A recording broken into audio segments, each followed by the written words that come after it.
नमस्कार, आप देख रहे हैं जनजागरण। इस समय की खबरों के साथ मैं मीना गुप्ता। खबर विस्तार से। पन्ना जिले के लिए आज का दिन बहुत ही महत्वपूर्ण रहा। आज पन्ना नगर के नेशनल हाईवे 39 में आधुनिक मशीनों से लैंस सर्व सुविधा युक्त डीटी हॉस्पिटल का शुभारंभ हुआ। इस अवसर पर निःशुल्क स्वास्थ्य परीक्षण शिविर का भी आयोजन किया गया, जिसमें कई स्पेशलिस्ट डॉक्टर उपस्थित रहे। डीटी हॉस्पिटल का शुभारंभ नगर पालिका अध्यक्ष श्रीमती मीना विष्णु पांडे के द्वारा फीता काट कर किया गया। बताया जा रहा है कि इस हॉस्पिटल को बनाने के लिए पन्ना नगर के प्रतिष्ठित व्यवसायी एवं सामाजिक कार्यकर्ता आरिफ सिद्दीकी के द्वारा काफी मेहनत की गई। इसके बाद यह हॉस्पिटल बनकर तैयार हुआ है और 7 जनवरी 2024 को इसका शुभारंभ हुआ। इस अस्पताल में एडवांस तकनीकी से बीमारियों की जांच और रोगियों का उपचार किया जाएगा। खास तौर पर नॉर्मल डिलीवरी के लिए यहाँ बेहतरीन सुविधाएं उपलब्ध होंगी।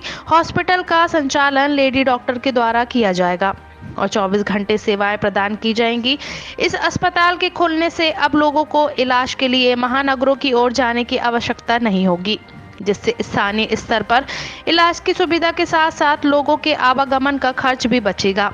इस अवसर पर काफी संख्या में अधिकारी, जनप्रतिनिधि, गणमान्य नागरिक, सामाजिक कार्यकर्ता एवं पत्रकार बंधु उपस्थित रहे।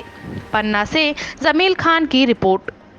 इतने गौरव की बात है, डीटी हॉस्पिटल का आज उद्घाटन किया गया है। क्या सुविधाएं रहेंगी जिले के लोगों को? एक डिस्ट्रिक्ट में जो सुविधाएं होनी चाहिए वो मोटे तौर पे सारी अवेलेबल होंगी, जैसे जनरल सर्जरी की फैसिलिटी, लेप्रोस्कोपिक सर्जरी की फैसिलिटी, जो एडवांस की नहीं बात कर रहा हूँ मैं, लेकिन जो नॉर्मल लेप्रोस्कोपिक सर्जरी होती है वो सारी फैसिलिटी होगी। गायनेकोलॉजी की भी सर्विस जो है ना वो प्रोवाइड की जाएगी, जैसे डिलीवरी है और सीएस है, गानी रिलेटेड और भी ऑपरेशंस जो डिस्ट्रिक्ट लेवल में हो सकते हैं। मेरा कहना है कि जो सेकेंडरी टीयर हॉस्पिटल्स हैं वो सारी फैसिलिटी यहाँ अवेलेबल हो जाएगी।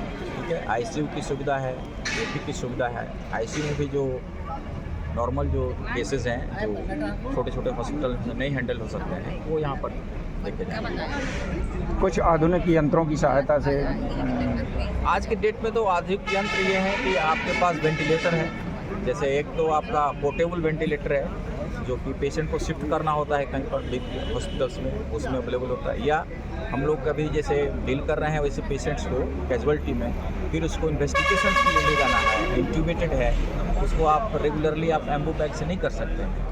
और दूसरा है कि आप ना उसको कहीं 50 या 100 किलोमीटर्स ले जाने हैं दूसरी जगह हायर सेंटर में, उसमें पोर्टेबल वेंटिलेटर चाहिए। और आईसीयू में जो है वो तो नॉर्मल वेंटिलेटर जो है वो है उन लोगों के पास। आईसीयू में भी करीब 7 बेड्स की सुविधा है। ये है डिलीवरी में आपको एक साथ 2 डिलीवरी हो सकती है, और सीएस वगैरह तो एक ही होगा क्योंकि ओटी टेबल एक अवेलेबल है। वो कैसे आप यहाँ पर पेशेंट का इनपुट होता है ना उसके अनुसार और हम लोग बढ़ा सकते हैं। स्वास्थ्य को लेकर जो प्रशासन की योजना है क्या वहाँ यहाँ भी फॉलो होंगी? वो प्रशासन की योजना जो हम लोग इम्प्लीमेंट कर सकते हैं वो करेंगे।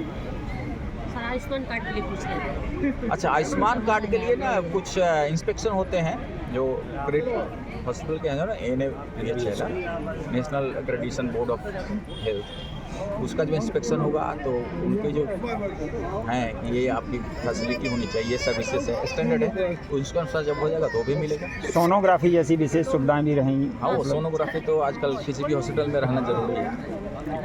पन्ना जिले के लिए कितने गौरव की बात है कि अब यहाँ के लोगों को बाहर नहीं जाना पड़ेगा। अच्छा, मैं तो अभी जस्ट ज्वाइन ही किया हूँ, तो बाकी क्या फैसिलिटीज़ हैं वो मुझे बहुत नहीं पता है, लेकिन शायद एक गवर्नमेंट हॉस्पिटल है उसमें हम लोग तो उससे थोड़ा सा बेटर ही सुविधा देने की कोशिश करेंगे। सर, आपका नाम और कहाँ से आप? मेरा नाम डॉक्टर सुरेंद्र कुमार है और मैं तो अभी दिल्ली से आया हूँ। धन्यवाद सर। MBBS जो है और MS पटना यूनिवर्सिटी से, उसके बाद में दिल्ली में 15 स्कूल में काम किया। क्या संदेश देना चाहेंगे जिले के लोग? है कि डीटी हॉस्पिटल का आज उद्घाटन किया गया है, निःशुल्क शिविर भी लगाया गया है। आप सब जानते हैं, हम सब पन्ना के रहने वाले हैं। पन्ना में एक भी प्राइवेट हॉस्पिटल नहीं है और स्पेशली केवल एक हमारे यहाँ डिस्ट्रिक्ट हॉस्पिटल है और उसमें मैक्सिमम लोगों को रेफ़र किया जाता है।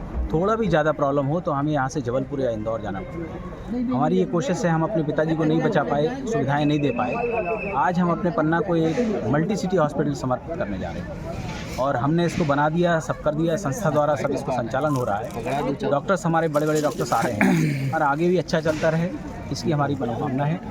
बाकी आपको देखकर ये खुशी होगी कि पन्ना में अपने multi city hospital GT hospital हमने महिलाओं के लिए विशेष प्रयास किया। यहाँ पन्ना में इन्फेंट मोर्टेलिटी रेट और न्यूबॉर्न मोर्टेलिटी रेट बहुत ज़्यादा है और इसके लिए हमने विशेष प्रसव की व्यवस्था करी है। अलग से महिलाओं के लिए वार्ड बना दिया है और महिलाओं के जो पूरा वार्ड है वो महिलाओं द्वारा ही संचालित होगा, लेडीज़ डॉक्टर के द्वारा संचालित होगा।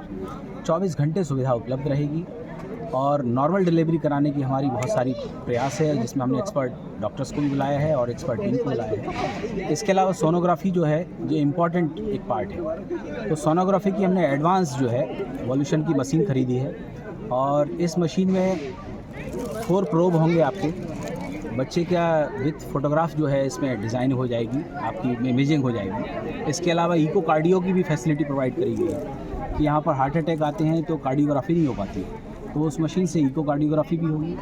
इनफैक्ट लेडीज़ की मैमोग्राफी भी उसमें मशीन में उपलब्ध हो पाएगी। हम एडवांस टेक्निक्स यहाँ पर यूज़ करने की कोशिश कर रहे हैं, एडवांस मशीनों को ला रहे हैं। बहुत सारी ऐसी चीज़ें हैं कि जो हमारा प्रयास है और कोशिश रहेगी कि आगे हम और अस्पताल को तरक्की दे सकें, अस्पताल के लिए हम कुछ दे सकें, पन्ना के लोगों के लिए कुछ कर सकें, ऐसी हमारी कोशिश है। हॉस्पिटल बनाने की प्रेरणा कैसे मिली आपको?